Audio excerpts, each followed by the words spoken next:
На Вавилинском затоне сегодня проживает свыше 5000 человек, и эта цифра с каждым годом растет за счет приобретения гражданами земельных участков и строительства новых домов. Это значит, что требуется соответствующая инфраструктура, в первую очередь электрификация. В этом году компания Россети Сибирь Твоэнерго подошла комплексно вообще к Вавилинскому затону. И если говорить в цифрах, то мы в этом году тратим на электроснабжение именно вот Вавилинского затона в целом 100 миллионов рублей. Это, можно сказать, почти половина, даже больше половины нашей инвестиционной программы в целом по республике в целом. Как отметили в ТВЭнерго, в настоящее время завершены работы на территории СНТ «Солнечная поляна», где на первом этапе построено 7 километров воздушных линий, установлена трансформаторная подстанция, подключены 57 потребителей. Затраты на комплекс работ по данному участку составили ориентировочно 12 миллионов рублей. Есть второй этап, это вот частично там есть потребители, которые уже построились, а частично есть потребители, которые до сих пор не построились, но уже хотят свет.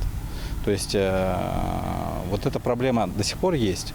Мы, конечно, свои мероприятия в этом году выполним. Там порядка тоже 7 километров и одну еще трансформаторную подстанцию поставим на этом комплексе, ну и закроем полностью этот комплекс. Но единственное, хотелось бы призвать граждан, жителей этой солнечной поляны, чтобы где есть потребители, где они готовы принять напряжение, чтобы они все-таки подключались к нашим сетям. Подключение электричества к участку – это шаг в светлое будущее. В первоочередном порядке к электросетям будут подсоединены льготные категории граждан и социальные учреждения. Порядка 40 километров линий электропередач мы только сюда в этом году построим. Это, например, из значимых таких объектов. Это у нас школа, которая строится, да, вы все знаете. В этом году мы подключаем эту школу к электроснабжению, то есть здесь мы свои мероприятия тоже выполняем.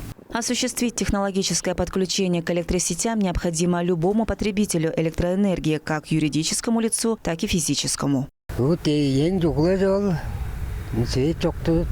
Самое главное – это электричество. Без света сложно строить дом, да и вообще в целом. На заправку бензином движка и то уйдет больше денег, чем платить за электричество. Очень рады. Мы приобрели здесь участок примерно 2 года назад и только недавно начали строительство. Для беспрепятственного подключения домовладения к электросетям гражданам рекомендуется привести в соответствие правоустанавливающие документы и закончить оформление земельных участков, а также своевременно оплачивать за потребленную электроэнергию, так как компания со своей стороны исполняет договорные обязательства. Чинчик Кашпуков, Владимир Сюртук, Айдана Сэнденма, телеканал Тува 24.